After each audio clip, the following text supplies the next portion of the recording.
Thankfully, it is Friday and Friday Fun Day, the last day of the week here for the halftime report in a historic week in the stock market.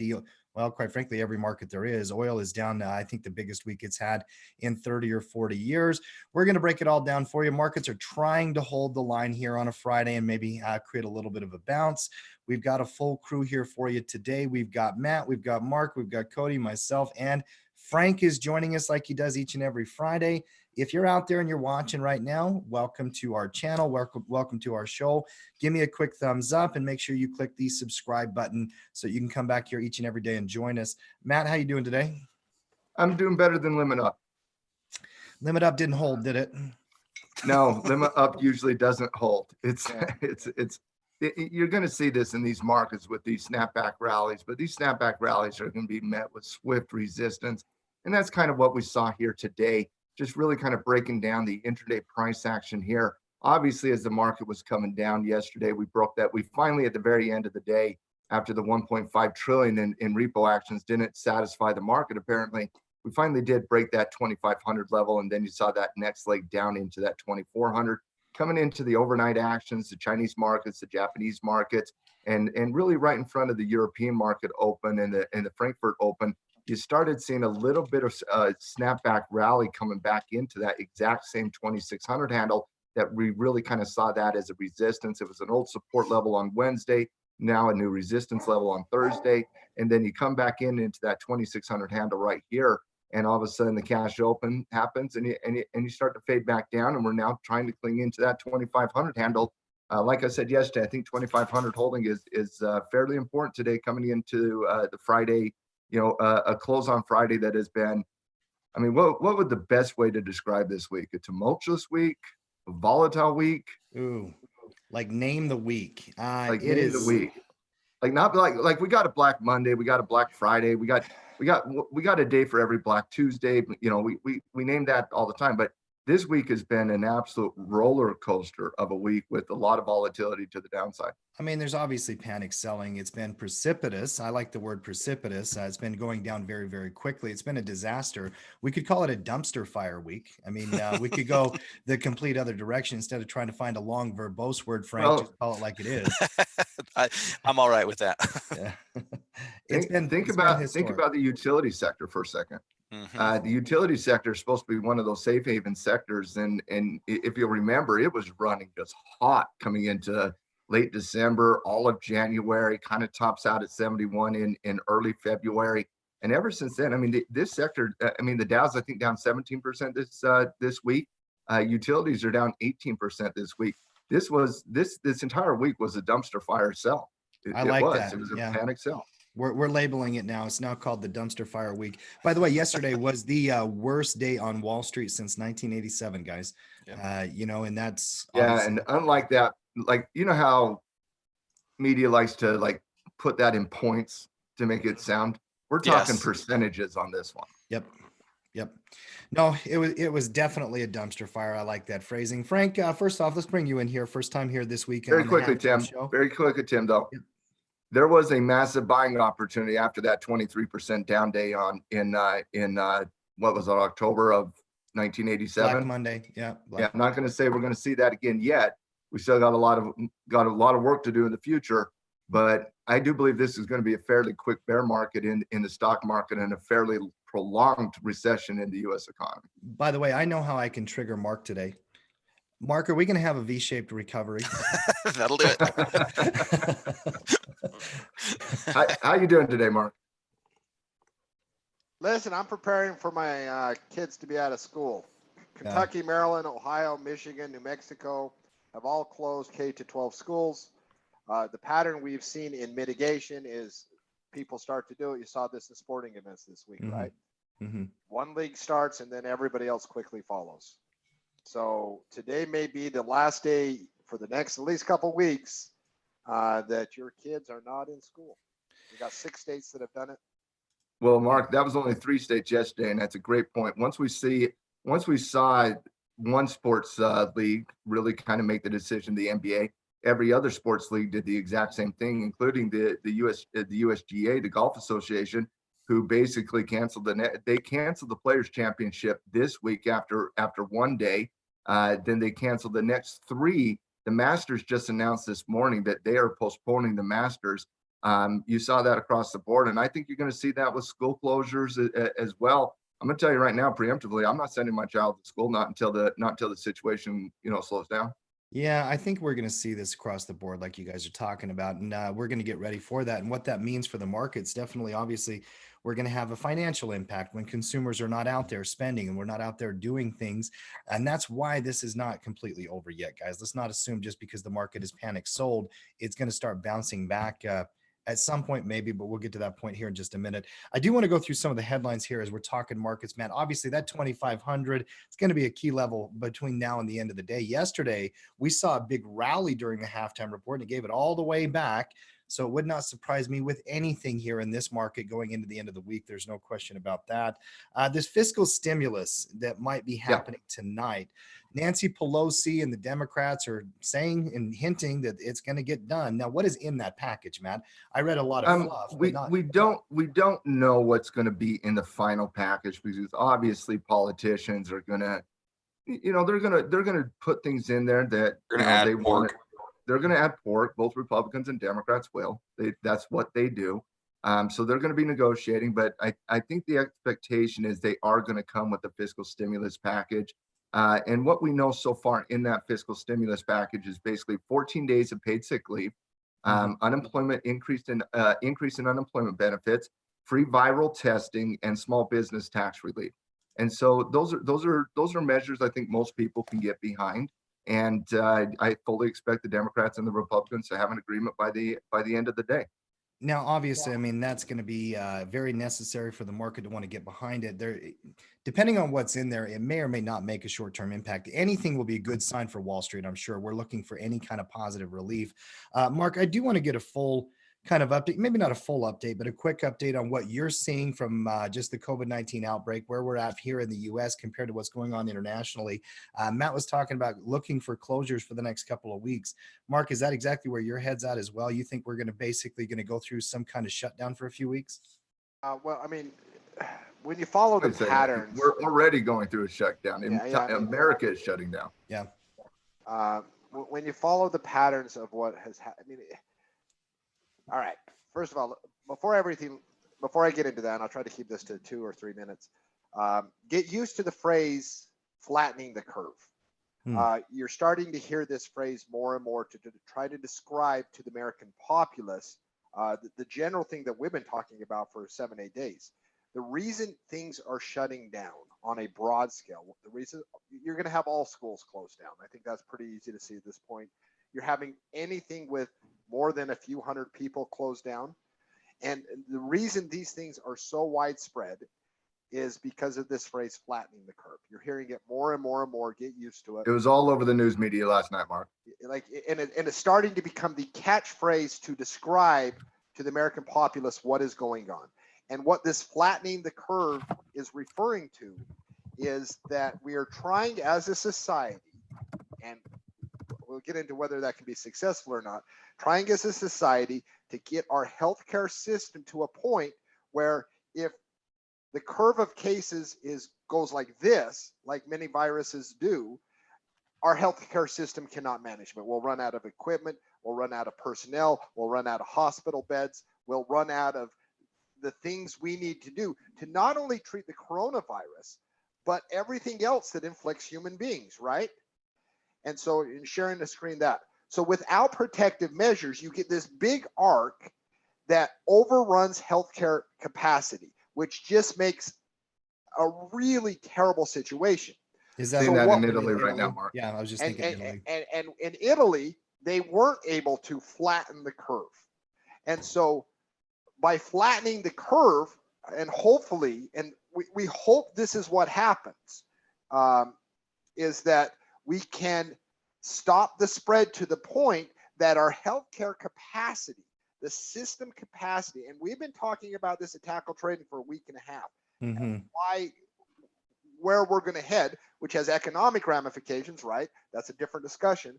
But that is what is attempting that we're doing. So when you see people say we are overreacting, when you see people say that this is the stupidest thing they've ever seen, it's not that this thing is the boogeyman that's going to kill us all.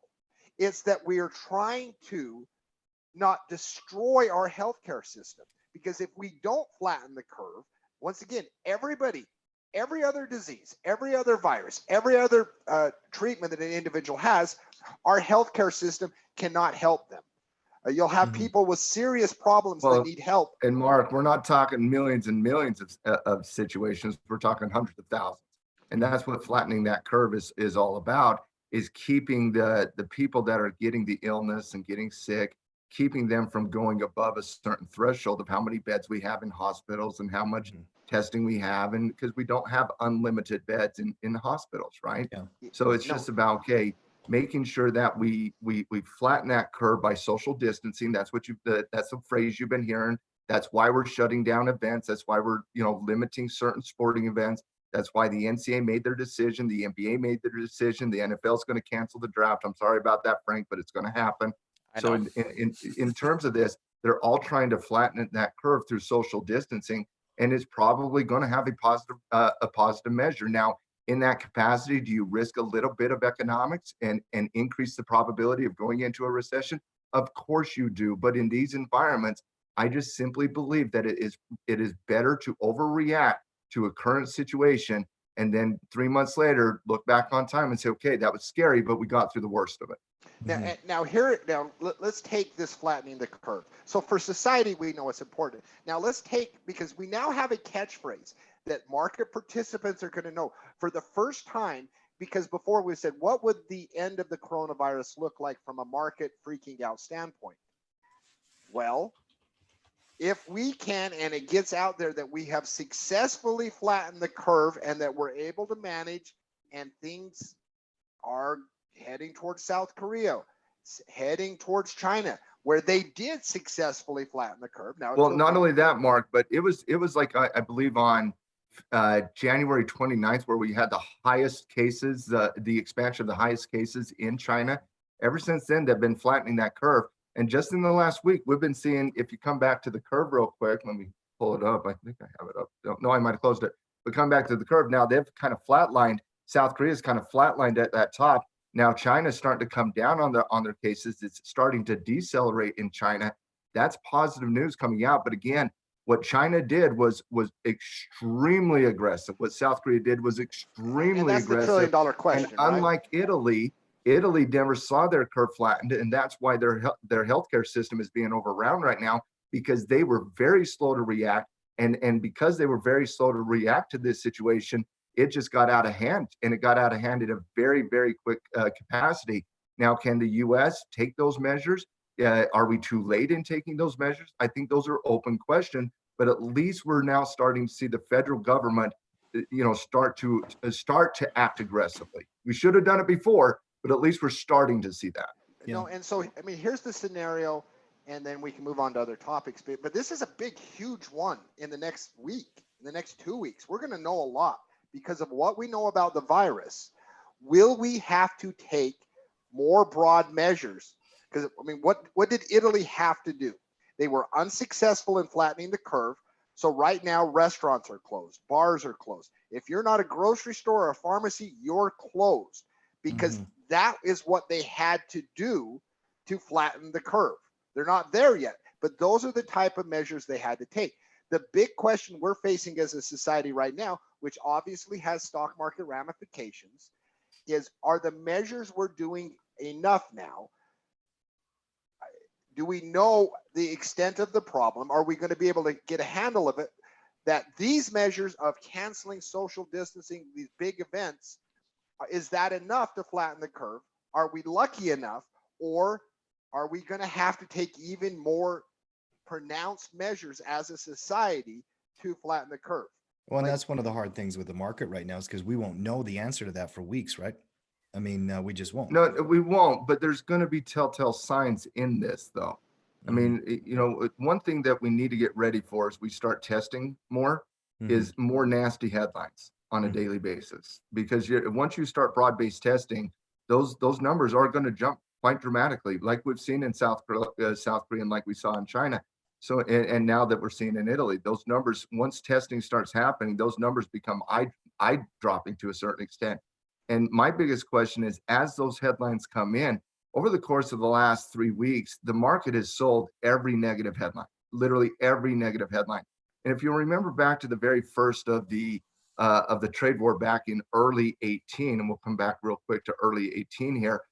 In early 18, when Trump announced his trade war, every negative headline was sold by the market for like 3-4 consecutive weeks. And then all of a sudden, the market for the next 6 months truly did not care what the negative headline was. And I remember being in the halftime report being like, you know, the market's up today and we're seeing the expansion of the trade war. What's going on? Well, it's at that point where the market's kind of giving you that telltale sign saying, we're kind of dipping our toe in a little bit. We're feeling a little bit more confident. And that, to me, I think you're going to see a little bit of the same thing over the next, 3-4 weeks in the stock market. Is initially you're going to see the market sell off on those increases in negative headlines. But once the market starts to slow down the volatility, and once the market starts actually buying in the face of negative headlines, it's at that point, in my opinion, that you're going to have a fairly decent buying opportunity. Yeah.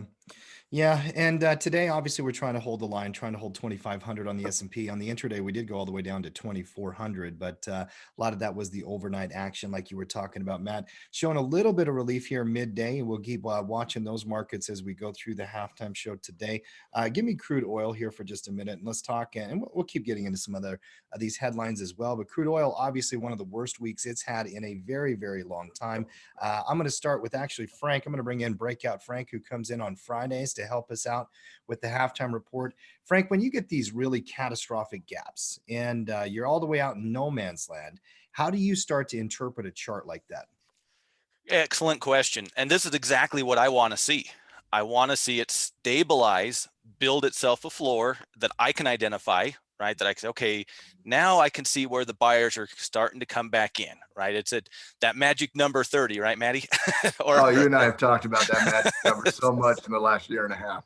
So we're starting to build that floor. Ideally, it builds, more is better. Like Mark said in his day trading Mind of a Trader the other day, more is better. So build out that floor, and then, hey, and in some ways it almost becomes a K trade if that can develop properly, where a break above resistance, while not something I'd be interested, could be interpreted at least as a short-term buy, right? The break of support can be interpreted as a selling opportunity. I prefer to trade in the direction that things are going. I'm a trend trader, so that's why I wouldn't be all that interested a break to the upside. Although if it happened for 3 weeks, I might have a different opinion. But that's kind of the way that I tend to approach those. Let a floor build, then look for the break to the downside. That's an interesting point because you have the gap down in that direction. A momentum play below a support point does play there. But like you said, a K trade is also in play here, Matt. Is a breakout back to the upside above that intraday resistance, is that tradable if you're a trader? Yes. I mean, you do have a K trade situation establishing itself. And for those of you who don't know what a K trade is, it's basically when you're looking at overhead resistance, you have this 35 handle right there, where you have a resistance point, also a significant hold number. You have lower end support hitting multiple times right there at $30. And so, yes, that does set up some type of K trade where you say, okay, I'm willing to buy above 35 and I'm willing to sell underneath 30. But when you're looking at, but you always want to trade in the direction of the broader trend here. And you don't want to try to pick the bottom here on crude oil. If crude oil is going to be a good buy from a swing trade or a position trade, or like Frank said he was a trend trader, then you need to see some higher highs, higher lows start to establish before you start doing that. The probability is always going to be in the direction of the previous trend. And so when you have this previous trend, lower low, lower highs, lower lows, and now you're forming a low base, the probability has to say that and when you're talking about probabilities, obviously you're not talking about certainties. Anything can happen. If all of a sudden on Saturday we see MBS and Putin hanging out, hugging and embracing and staring in each other's eyes like there's no tomorrow, then maybe there's a buying opportunity there. But until we see those types of things, the probability has to be in the direction of the trend. And so whether that's 60, 65% or 55, it's got to be a probable outcome to the downside. I'm still looking underneath 30 here, and underneath 30, maybe a target of that intraday at 27.34, but it wouldn't surprise me in any capacity. I mean, think about it for a second, guys. Putin and MBS are not getting along. Can we all agree on that? No, they're not. No. Okay. Saudi Arabia in the last week, the open question on the podcast this week, Mark, was, is this a bluff by MBS? Right? That was the question. Is this a bluff? Is he just trying to get Putin and Russia to come back to the negotiating table so that they can negotiate who's going to make the cuts? Well, over the last week, we haven't seen any positive headlines coming out of MBS or Russia regarding this oil war. And you know, it's quickly starting to look like they're both digging in for the long term here. And in that capacity, we're seeing airlines shut down. We're seeing travel shut down. We're seeing consumer behavior shut down to a certain extent. There's a headline on CNN last night, America's shutting down. Well, guys, what industry is going to take it harder than travel and oil in that environment? Mhm. So in terms of this, you know, a break underneath 30, I think is much more tradable than a break above 35. I think the break above 35 is a day trade, Tim. I think the break under 30 you could do something a little bit more. I'd that's where my head's 100% agree with that. I was going to say the exact same thing. It's almost like Matt and I get along. Yeah, we're simpatico, baby. Yeah. Simpatico, is that a word? Simpatico. I don't know Yeah. that word. All right, You I'm gonna have to mentioned how look that. certain industries are going to get hurt harder. I saw a guy, and he was pointing out. I mean, a manager of a really large fund, and he was doing an interview, and he's like, and he was talking. He was so upbeat and optimistic, and he was like, there's some banks that I really love here, and there's some things. And the guy's like, you know, he's really upbeat and like really looking at value investings for the long term, typical value investor style. And then the guy's like, well, what are you selling? And he's like, oh, there's a lot we're selling. I can't tell you because we're still in the process of liquidating those groups in the market. Hmm. You know, like there are certain industries that really are so stay away that even the upbeat people are like, no, I don't want any part of that. Well, and one of those industries for me personally, I'm staying away is the brokers and the banks, Matt, because I still have an instinct that there is going to be continued fallout. I just thought that you'd brought up Morgan Stanley there on the chart. If you look at a heat map, you look at different areas of the market, there might be pockets you can get interested in before other pockets. Matt, what's your read on that? Are there certain areas that you're going to be focused on? Others are complete stayaways, or how are you approaching that? In terms of what areas of the market? Yeah. It's a matter of what we see recovering first and foremost. I mean, typically in these types of environments, you would say consumer staples, you know, food-based companies, you would say utilities, you would say, these defensive type areas of the market. But I think if anything has been proven to me this week is that no area of the market is safe in an environment like we're seeing right now today. Mm-hmm. We're going to have to start to see how the market responds to these headlines and see it in the chart. So, you know, to me, it's like with the utility sector getting beat up more than the Dow this week, I think was very telling about no industry and no sector is safe in this environment. You got to see it in the data. You got to see it in the market responses as we navigate those headlines over the next few weeks. Speaking about no safe zones in the short term, bring up gold, if you will. Gold has taken it on the chin again.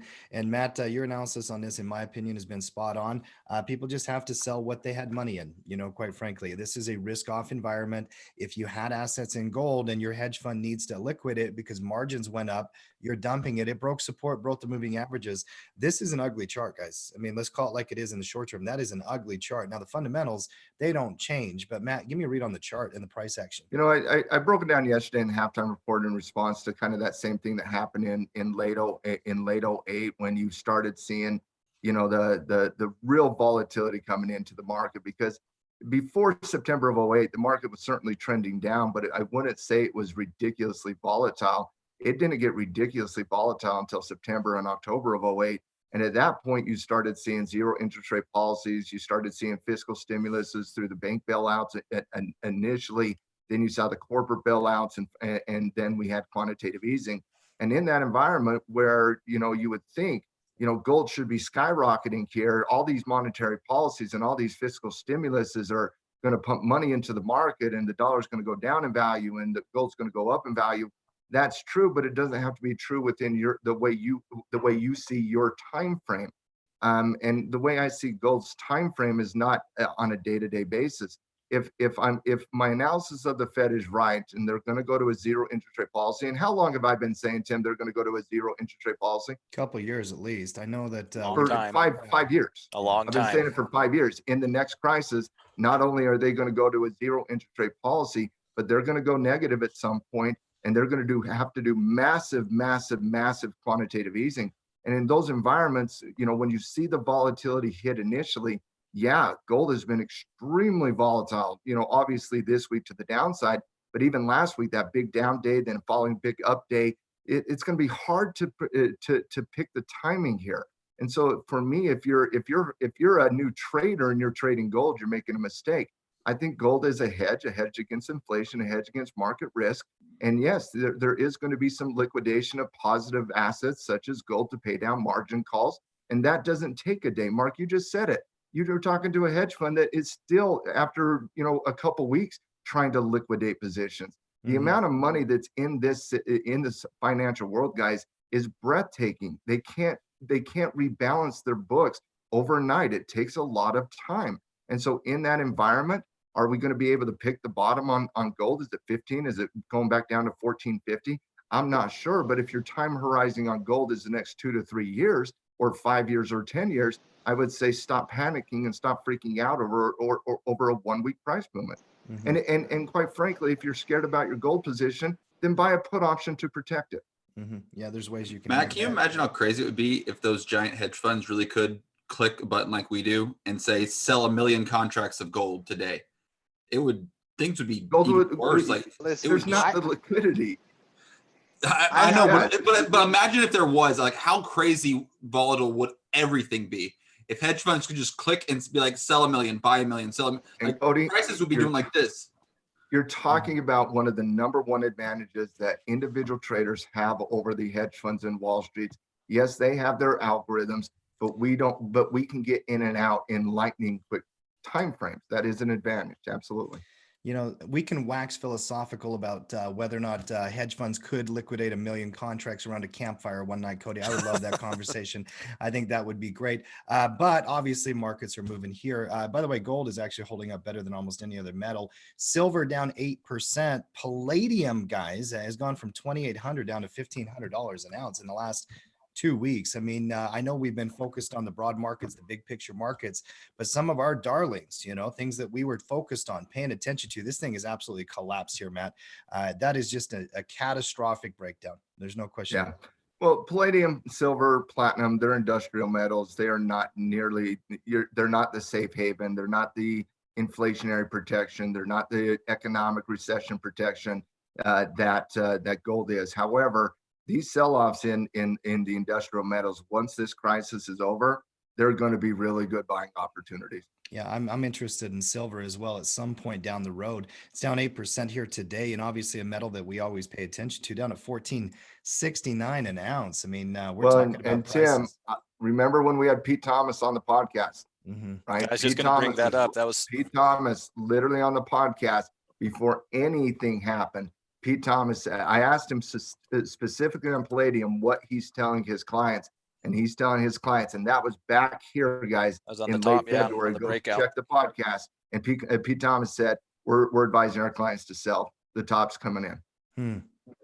No, and the one thing is, like, I haven't been excited about gold more at any point in a long time than I am right now. Everyone knows how I trade. Anyone that watches the comment, I hate. You love the bottoms. I hate tops. I mean, when gold in January, February, I'm screaming. The last 2 months, I'm like, trade it. I hate tops because it philosophically what goes against what I do. For the first time in a long time, I can start, because of the volatility uptick, because of the price action, I can start to sell naked puts way down there and actually get a return that doesn't stink. And so I can start looking at GLD, which is one of my preferred. And I was looking at the implied volatility on some of these contracts 35 days out. Very rarely do you see gold at 33% look implied what I volatility. can get for a 110. I can get something for a 110. For a 115. Let's call it 120. Let's call it 120. 120. Nice little support level at 120. You can go scalp something. I can get something that gets me, because once again, when I get into gold, I'm in. Now, I might get called out because I sell calls and it moves up and I have to be like, oh, woe was me. I could have made more money, but I made money. but I'm in. And for the first time in a long time, I can start selling naked puts at a level that I am very comfortable at and getting a rate of return on the margin that it requires that actually is like, that's pretty decent. Yeah, down there at that 120, you pick up 50 bucks on 1200, you're talking 4% ROI, to take obligation. And so like, and since I'm comfortable owning at lower levels, it's the first time. I mean, you probably can hear it. I mean, this is the first time we've talked about actually entering a gold position because Guys, this is how you do it. The one thing that does concern me about gold, I'm not concerned about the short-term liquidation of gold at hedge funds and institutions to pay down margin requirements. Those are short-term. Maybe they last a month, maybe they last 2 months, but they typically bottom. And again, based on what the central bank and the fiscal response is going to be, guys, we're going to attack this with trillions of dollars. Can we all agree with that? Yeah, no, they're printing. I mean, trillions and trillions of dollars, both from fiscal as well as monetary. And the fiscal policy, guys, if you'll remember, back in 08, the first fiscal policy we did was, trillions of dollars in bailouts to the banks, and then we did it to corporations, and then we went to zero interest rates. So, and that all took a year to kind of build in. So, but I fully expect that. But the one thing that does concern me in gold is if the CME increases margin requirements to hold, because if every time they've increased margin requirements, it has ended a very good bull run. So that's one thing we need to keep an eye out for. Yeah, obviously now today, caution here heading into the weekend. Move on to the dollar here, Matt. A lot of news surrounding currencies, quite frankly, because there's so much going on internationally with the People's Bank of China, the Australian dollar, Norway, Sweden. Give us the roundup on what's happening with currencies right now. Dollar is strengthening against others, obviously, here. It has created that V-shaped rally. Matt, give us the roundup if you can. Well, real quick, can I say something before, and then Matt take it? Yeah. The dollar's not strengthening against others. Others are weakening against the dollar. Yes. That's what's happening. Mm-hmm. This is not a fundamental economically good dollar movement. That's not what it is. This is the dollar fired shots. And now we're watching every central bank around the world go into currency war competition, race to the bottom. And like we had Keith on to the podcast this week, and talked to him on the halftime report, not on the podcast, but talked to him on the halftime report. And he's also was on our Tuesday night coaches show. And when these types of things happen, you create a net neutrality condition. Even though currencies will go up and down against one another, the net value in terms of buying power all goes down. And that's what makes the currency market a very difficult market to trade in. And as we had our emergency rate cut last week, and now 1.5 trillion repo action. By the way, the banks didn't take all 1.5 trillion; they took a fraction of it, and so there's a lot of conversations happening there. But in terms of this, the responses we've seen out of the central banks around the world has been quite astonishing. I mean, the ECB acted, extending 120 billion euros worth of quantitative easing. The Bank of England, the Bank of the Royal Bank of Australia, New Zealand, Thailand, we've seen it across the board in rate cuts. And we had 4 more actions just on the last 24 hours. The People's Bank of China, they cut reserve requirements for their banking system, which basically means a bank has to hold so much currency in reserve to handle any situation. And a lot of those requirements were based on kind of the pain that the banks went through in 2008. They lowered their capital reservations that the banks of China have to hold. So that was number one. Australia, the Royal Bank of Australia injects 8.8 billion worth of repo actions. Now we do 1.5 trillion, but we're America, they're Australia. So they only did 8.8 billion. Norway cut its basis by 50, its rate cut by 50 basis points. And Sweden extended 51 billion in loans to their bankings. And guys, we're seeing those headlines every single day about central banks around the world injecting new liquidity into their banking systems, lowering capital reservation requirements, further quantitative easing. And obviously, when the U.S. central bank fires their bazooka, as they did yesterday, every central bank around the world is going to have a response to that. And even I just don't get it. And I don't want to get political here, and we never want to get political at Tackle Trading. But I don't understand why Trump is blasting Powell on Twitter today after that $1.5 trillion. No, I didn't get that one either. He's probably going after everybody. I mean, I'm sure. I mean, he went after I mean, I saw a tweet about criticizing the CDC when he fired the pandemic team in 2018, Matt. So he's probably going after everybody right now, don't you think? Well, again, he probably is a little bit, but I mean, everybody in every volatile situation, people get a little crazy. Yeah, it is what it is. But the Powell-Trump relationship has never been a very good one, so it's an easy But target. what's he going to say when Powell goes to zero interest rate next week? Negative. They've done it earlier. Yeah, or should have done it earlier. Should have done it earlier, or he's the going to say economy. Yeah. And we need to go to -1 to compete with Europe. You already know the headline. Just write it so that we already. can be paid to borrow money. They're literally being paid to borrow money. Not how it works. That's not how it works at all. By the way, speaking of Trump, I heard he was going to declare a national emergency around that situation. Is that That's chatter? change? Yeah, he's got a chatter. There is a 3 o'clock press conference. It makes it frees up a lot of money and allows states to use Medicaid funds a little bit easier. It basically, when it's in time of emergency, it allows nonsense red tape and regulations over exactly it. what it does. Yeah. That's exactly what it is. is. You know what? It's a smart decision. Yeah, seems like a very important thing to do. And quite frankly, we are in that kind of situation. Things are closing down. We need access to monies. We need systems to come into place. So I would support that decision. Let's move on to individual companies here, Matt. Start talking a little bit about what's going on around the market. Apple Computer comes to mind. You mentioned it earlier with some positive data out of China.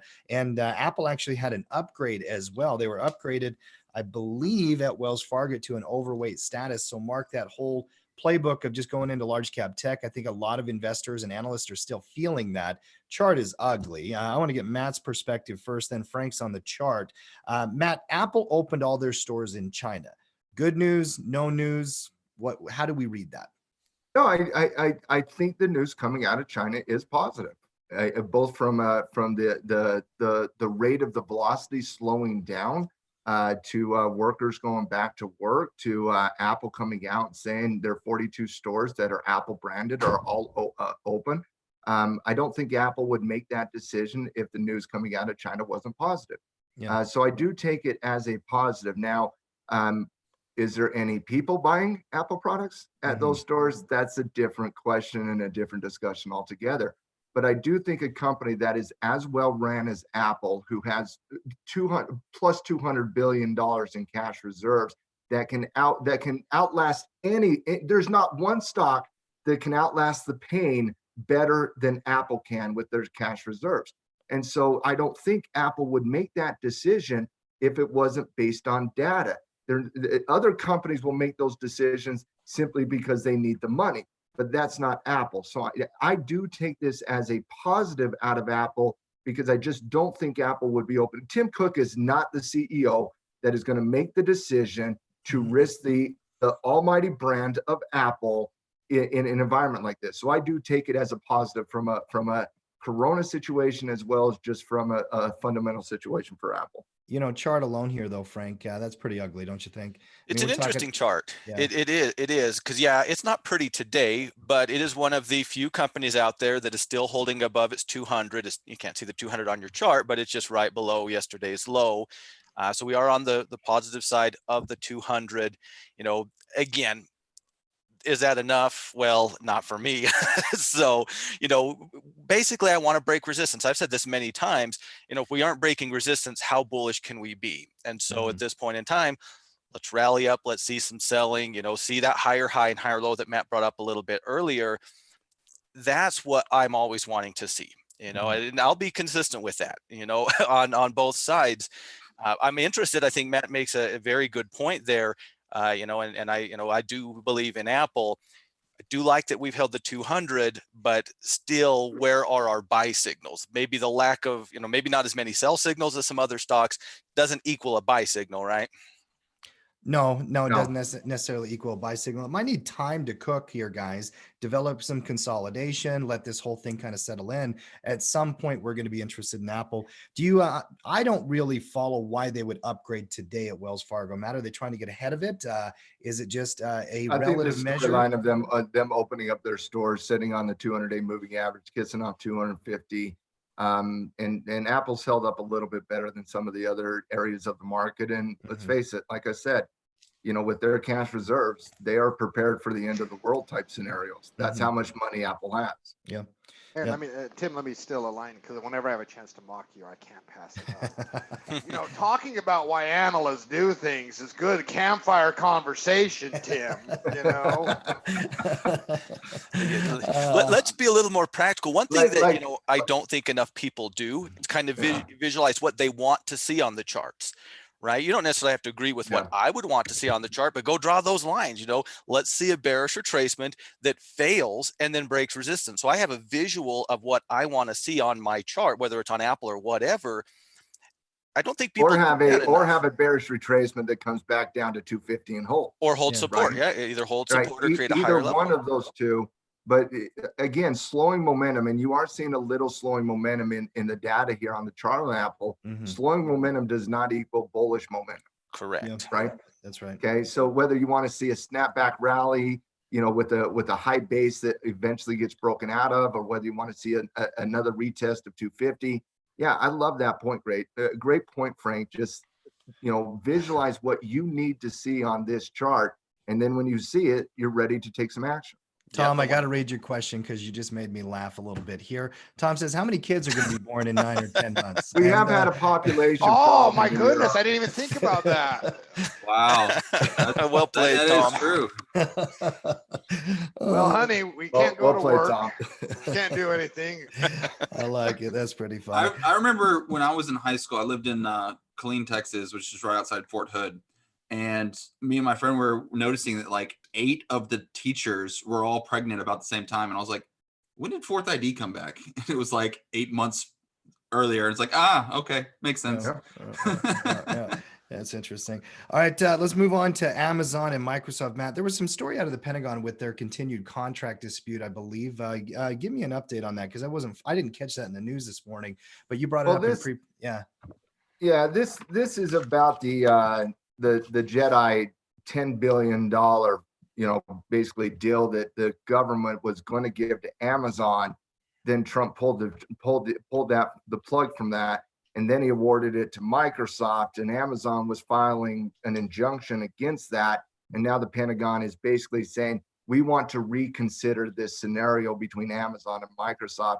So it's a battle between the juggernauts over $10 billion is what it is. Yeah.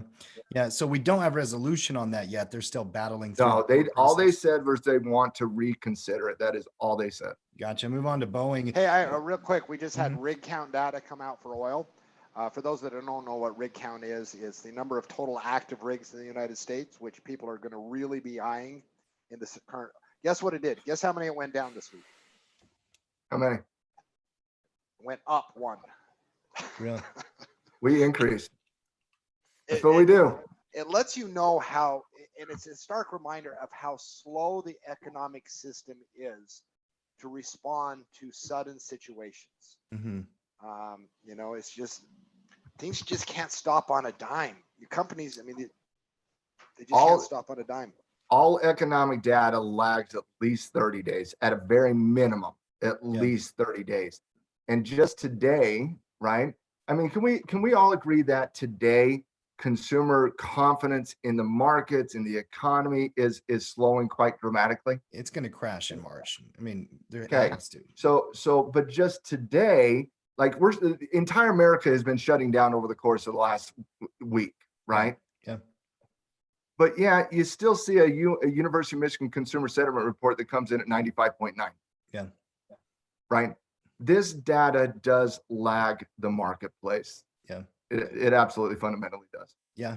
No, it's true. And anything to do with the consumer savings rates, things like that, they're just historically lagging on those data points.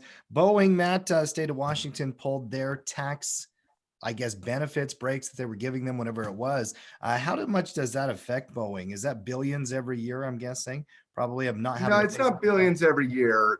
No, I believe I think it was 100 and again, I'm not 100% sure on this number, but I do believe it's somewhere around 150 million in 2018 in tax breaks. Now, this tax break that Boeing has enjoyed they've been enjoying it since 2004. And so you are talking at that point, probably billions of dollars, but it's in the hundreds of millions of dollars range in tax breaks coming out of the state of Washington.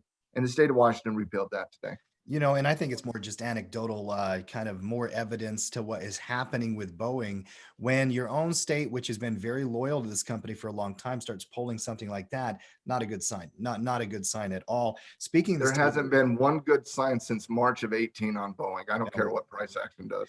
speaking of the state of Washington, by the way, I didn't share this with you guys earlier, but my daughter's up there stationed at the Army, and they're putting up an emergency pop-up location to handle coronavirus cases, Mark. A lot of the problem with the hospital beds and whatnot, I know the military is going to, that's why they did that in New Rochelle. And I think Aubrey is going to be working that location as well up there in Washington. So I know that's in the heart of where a lot of these outbreaks are right now.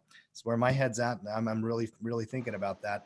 So it's so easy to forget the real life human elements. Yeah, it really Yeah, is. it is. I mean, because we're analyzing, gosh, dozens and dozens of significant headlines every day and try to extrapolate it and what it means. And there's there's my niece, you know, in the heart. I mean, I can only imagine. I didn't know Yeah. that, Tim. That's the first time I've heard that. Yeah, no, I just found out last night, and we don't know exactly what's going to happen, but obviously the Army, they have a response team. I mean, they have a procedure and a process they're going to approach this with.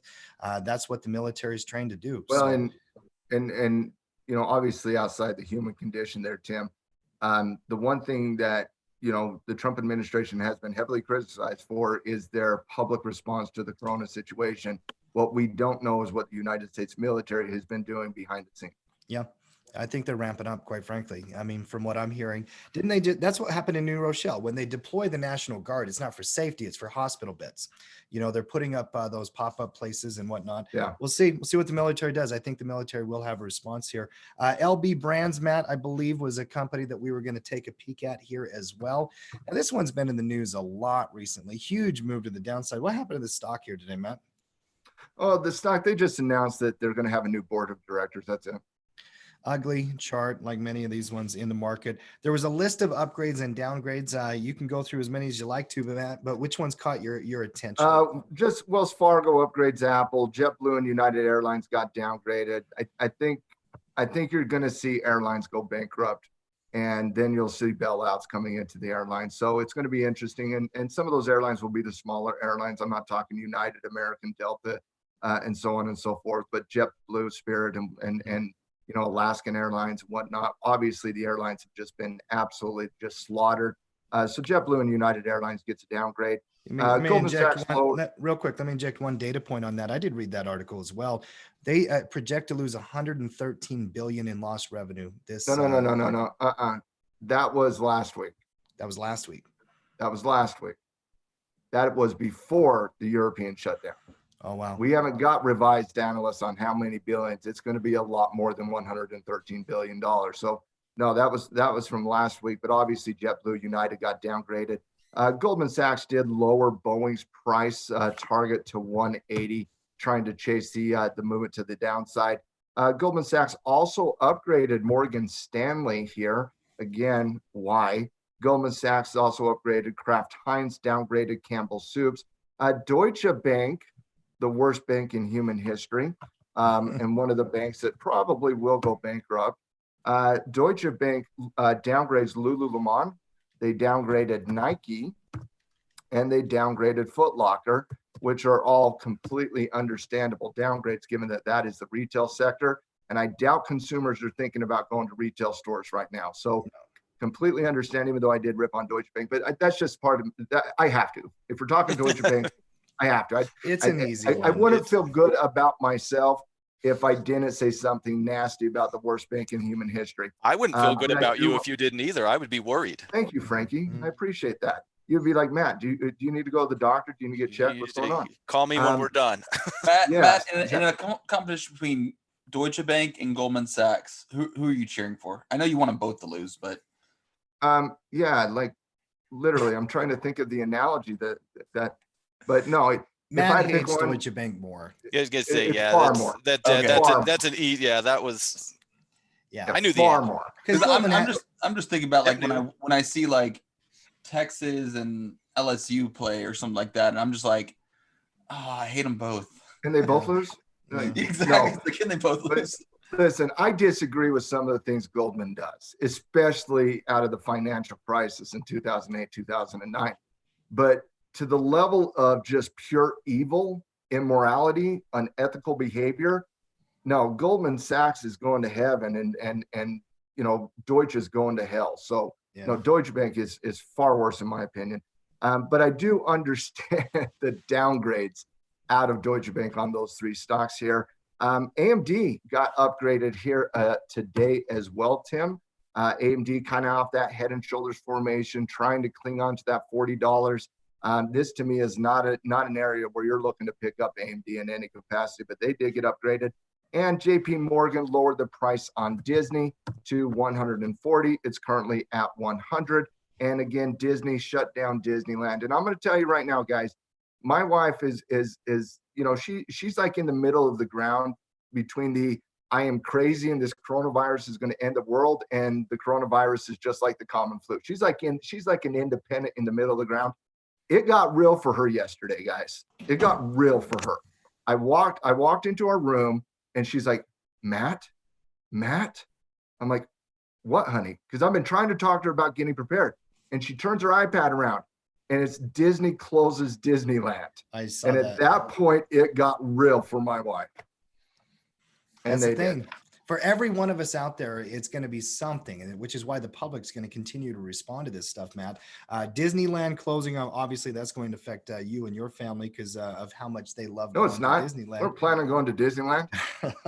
Maybe just you were just in spirit. They were. Yeah, don't put me in that. But speaking of the stock, they actually pulled 2 of their movies as well. Mulan was supposed to be $1 billion release. Pulled 3. 3 of them. 3. I had Add California to school closings to the growing list. That thing's just going to happen. Just your kids are not going to be in school. It's going to be national, Mark. Yeah, it's going to be national. It's like I told my family last night. I said, guys, either we're going to take proactive responses, or the government is going to force those proactive responses on us. Mm-hmm. And I would just rather be prepared. Yeah, I'm with you 100%. In fact, I think maybe even the federal government and Trump could come out and say, hey, we're going to close schools down. I would support something like that. Not leave it up to a state's right things, but I'm not sure I want to get into whether or not states have been ahead of the federal government in the response. Big time. Private organizations have been ahead of the federal government in the response. I mean, not to get all states' rights, which I'm a states' rights kind of guy. I was going to say, isn't that an argument for a smaller federal government? No. Well, no. That's why we're conservatives. I think corporations exhibit, listen, should we bail them out as a corporate socialism? Yeah. But I mean, I think, corporations, event organizers, municipalities, states have been doing a really good job of taking this seriously as a collective effort. I mean, they've been ahead of the game, quite frankly. More power to the individual state, right? Sure. Yeah, I have no argument with that, Mark. Now imagine if there were bureaucratic rules that prevented states and they could conduct their own testing. Mm-hmm. Well, that's what the governor Cuomo out of New York said today. He's asking the federal government for the states to have the ability to issue their own testing. But the reality is this, Mark: states have been faster to respond to it. There's no doubt about it. Mm-hmm. Municipalities, private corporations have been faster to respond to this. No doubt about that. But none of them have the ability that the federal government has. That's right. Work together. Let's get them all on the same page and have a strong Kumbaya. response. No partisan in the death of the world scenarios. Can we agree with that? We all should agree with that. I would hope so. A couple of quick questions, guys, as we wrap up our show here for a couple minutes. I want to make sure we get to everyone in the chat. On Fridays, we always do our Q&A section, and I think we've got a couple of good ones here. Ellen Hodgson says, when you stay away from brokerage firms, does that mean stay away from trades, or do not leave cash in brokerage firms? Interesting. That means question. Don't invest in brokerages and banks right now. Yeah, right. Yeah. So just not trading those companies from a bullish perspective. No, I'm not worried about our money getting stolen out of TD Ameritrade or any other brokers. Yeah. By the way, they are federally insured. Yeah. And the one thing the federal government can always do is they can print money to give you money. So your money's safe. They know how to print money. They can borrow money and make us pay an interest on that borrowed money from the central bank who prints it. Mm-hmm. The Reaping asked, what about playing the one constant in the market, the volatility? The Reaping, we have a good delta theta, and vega playbook over on Tackle Trading. There's a lot of ways to play vega strategies, short vol, long vol, that you name it. So hard though. Yeah. I mean, if you're buying volatility, you're buying it at the top and you're paying absolutely mint. And if you're selling volatility, you're taking a lot of unforeseen risk. Yeah. Yeah. I think it would come down to niche strategies and whether or not you have those skill sets or not. Rushing into it just and because. Gino yesterday in the cash flow club did talk about some of those strategies though. Yeah. But he's going deep out of the money. Yeah. We're talking like 2 and 3 deltas. Very good. All right, guys, it's been quite a crazy week. Frankie, thank you for joining us here on the Halftime Show. Thanks for having me, as always. Always a pleasure to be here. I just want to give Mark's Mind of a Trader from the other night a shout out and encourage our team who hasn't had a chance to see it to go check it out. I watched it. Mark and I spent a lot of time talking day trading in our lifetime, and so I wanted to kind of see how much he evolved since my calming influence hasn't been around him. So, but, you know, and I really did enjoy it. You actually saw, we threw it up on Twitter last night. I was getting ready to go to bed, and I saw the pattern he was discussing on that Wednesday night show developing on all of the indexes. I like, you know, ES, but it was developing on all of them. So if you haven't had a chance, you know, that's, you know, I've heard you guys say it all week, you know, and I felt the same way. Swing trading, I don't know how you do it right now, but there are great day trading opportunities if we have strategies and philosophies and very clear rules, not chasing things, right? It's very important no matter what you're trading. So if you're interested at all in day trading, or even in day trading in these conditions, because I'm not a day trader, Mark and I always used to argue about that, right, Mark? So, but these are the conditions that we have, and this is a favorable environment, in my opinion, for those type of trades. So I did a great job, Mark. Heard a lot of great things. I thought it was awesome, and was paying dividends last night. Kept me up a little later than I was planning, but I'm not going to complain. No, and we're going to continue that. Like tomorrow on the Commodities Report Live that I do every Saturday morning, we're going to continue discussion on day trading after we go over what I might be personally doing in gold, my take on gold, my take on oil, like we do every week. Look at the charts, analyze what's going on, and then, you know, different scenarios, you know, because I see a binary path in the coronavirus that's going to greatly impact the markets, and we'll be discussing that in the Commodities Report Live tomorrow morning. You know, quite frankly, and just remember, Keith King is doing his second week in a row on the Coaches Show next Tuesday, and the topic is day trading in the futures market. For sure, check that out. It was awesome to hear Keith. I was just going to mention that because we had great content across the board this week at Tackle Trading, and we're going to be putting together quite a few reports here for the weekend, like we do each and every weekend. If you're a veteran and you're a member of our community, you already know what you get out of the Pro membership. If you're not, here's our simple offer. We give you 15 days to try it out. You can go click on that Pro membership trial, go and join us over on the website, and go and review all the webinars from the week. Go watch Mark's Mind of a Trader. The recording is posted out there. You can go check it out right now, actually. Go and check out Keith King's first week from the Tuesday Coaches Show and get ready for next week's as well. And then even Gino last night talking about some cheap hedging techniques, Matt, over in our community. So 15-day trial. If you want to be a member of our community, it's a no-brainer. Come and join us, no doubt about it. Matt, it's been a crazy week. I don't want to just bounce out hard here. I want to get your last thought for our community out there. You know, if you had one message to everybody heading into the weekend, some people maybe in cash, some people, who knows what the experiences were, what would you say to our community? Yeah, it's been a tough week for the investors, no doubt about that. But the traders who shortened their time frames and, you know, understood, you know, the principles of day trading, they had a pretty decent week this week. And that's what we always got to do as traders and investors. We got to match what the market gives us. Yep. We can't force our will on the market. We got to take what's given to us. And at some point, we're going to see another really, really good buying opportunity, right? We're going to analyze it in real time. So stay with us on the halftime report and go, take in as much content as you potentially can. And if you're new to trading and you want to learn, you know, the skill set of a trader, get into the STEP system, which is our technical analysis swing trading system. But once again, those rules can be applied on a lower time frame, 15-minute charts, 30-minute charts, 60-minute charts. If you're worried about the market spinning out of control and you don't know how to protect your long-term portfolio, get into the bear market survival guide, right? That's the things that are working. Cash flow systems are not working as well today. There's just no doubt about that. Directional shortened time frames, they're working. At some point, this will be a great swing trading market. At some point, it's going to be a great cash flow market. but we have to have the skill set to adapt to what the market gives us and not the other way around. Yeah, I love it. I Well love it. said. Guys, have a great weekend. We Hey, will I got see one everybody more- back. I got one more message, and it's on a human level. Go buy a few extra cans of food. Like, I mean, in how this plays out, there's nothing wrong with having a few extra items of things. From my own experience of people I've been talking around the country on the subject, some of your like regional, like Walmart super centers and such, get hit harder. Check out like, more local type stores if there's shortages in some things. There's no downside to being a little extra prepared. I know it's going to be crazy out there this weekend. It is, but if it gets worse, it's going to be even crazier the next week, right? Yeah. It's like a stop loss. Well, it's By the risk way, reward. in Salt Lake City, Murray school districts are shutting down. Yeah, I read I mean, that. your kids aren't going to school next week. Just No, my kids aren't going whether they shut it down or But not. if they do it or not, my kids aren't going. Yeah, my kids are taking the week off. All right, guys, have a great weekend. Great advice from Mark. I appreciate that, Mark. And Matt, obviously, always. Frank, we love having you on Fridays. We'll have you next Friday as well. Love being here. Everybody else. Frank, you are allowed to come on days outside of Frank Friday. But there's an alliteration. It's Friday. I know, In it's case just- Wednesday to Fensday. We're gonna have to All come right. up with a better name than that, but we'll like see it. what we can do. All right, we're out. Have a great good weekend, halftime crew. Yeah. Stay safe.